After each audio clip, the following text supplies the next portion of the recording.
Bismillahirrahmanirrahim. Assalamualaikum warahmatullahi wabarakatuh.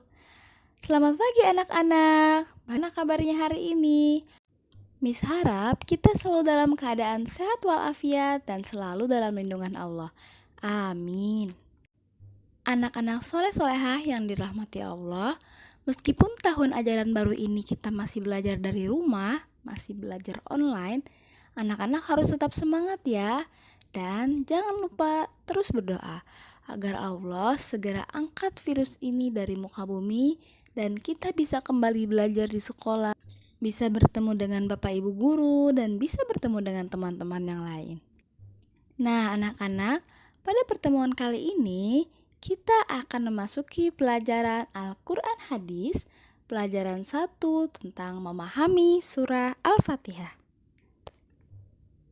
Miss Alfa yakin anak-anak sudah hafal surah Al-Fatihah, karena surah Al-Fatihah sering kita baca pada saat kita melaksanakan sholat. Sebelum kita melaksanakan pembelajarannya, kita awali dengan basmalah dulu ya anak-anak. Bismillahirrahmanirrahim. Materi yang akan kita pelajari yaitu tentang mengenal surah Al-Fatihah atau mengenal identitas surah Al-Fatihah. Disimak baik-baik ya penjelasannya. Identitas surah Al-Fatihah. Al-Fatihah artinya pembuka atau pembukaan. Maksudnya pembukaan karena Quran surah Al-Fatihah ini adalah pembuka dari seluruh surat yang ada di Al-Quran.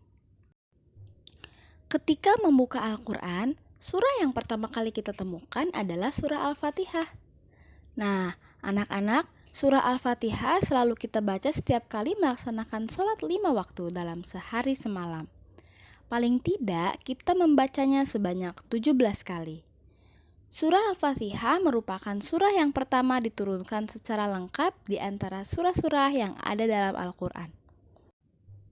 Rasulullah Shallallahu Alaihi Wasallam bersabda yang artinya, tidak ada sholat bagi orang yang tidak membaca Fatihatul Kitab atau Al-Fatihah. Hadis riwayat Bukhari dan Muslim Ubadah bin Samit radhiyallahu an. Dalam hadis lain, Rasulullah juga bersabda yang artinya, barang siapa yang sholat tidak membaca Ummul Quran atau surah Al-Fatihah, maka sholatnya pincang. Hadis riwayat Muslim.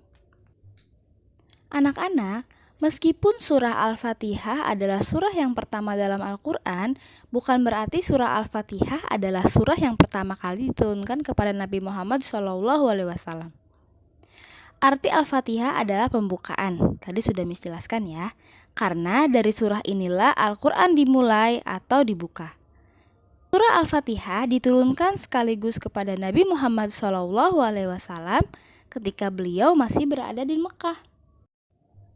Nah, anak-anak, surah Al-Fatihah disebut juga dengan Ummul Quran atau Ummul Kitab yang artinya induk Al-Quran. Kenapa dinamakan Ummul Al-Quran? Karena isi kandungan ketujuh ayatnya merupakan intisari dari Al-Quran.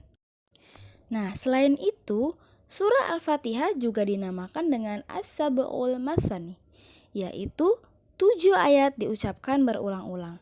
Maksudnya 7 ayat diucapkan berulang-ulang? Ya, karena surah Al-Fatihah yang terdiri dari 7 ayat itu dibaca berulang-ulang oleh kaum muslimin. Dalam sehari semalam, paling tidak kita membaca surah Al-Fatihah 17 kali sesuai dengan jumlah rakaat sholat fardu. Anak-anak tentu sudah tidak asing bukan dengan bunyi surah Al-Fatihah. Berikut Miss akan membacakan surah Al-Fatihah secara lengkap.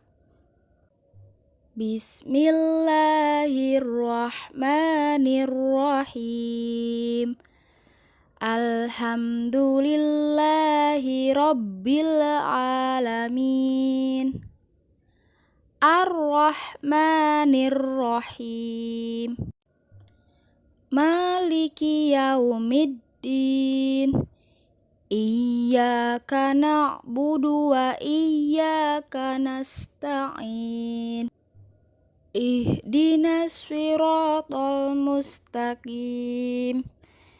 Siratal ladzina an'amta alaihim ghairil maghdubi alaihim waladdallin.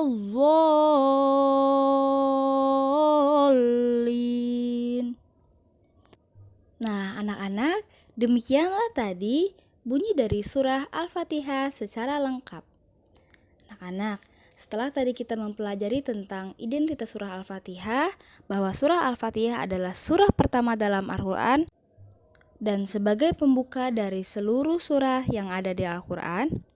Tadi, nama lain dari surah Al-Fatihah juga ada Ummul Quran atau Ummul Kitab, dan ada juga As-Sab'ul Matsani. Nanti anak-anak dibaca kembali ya penjelasan surah Al-Fatihahnya pada buku Al-Quran Hadis halaman 3-4. Nah, sekian sudah pembelajaran Al-Quran Hadis hari ini. Kita akan lanjutkan di minggu depan tentang melafalkan surah Al-Fatihah. Kurang lebihnya mohon maaf. Miss akhiri. Wassalamualaikum warahmatullahi wabarakatuh.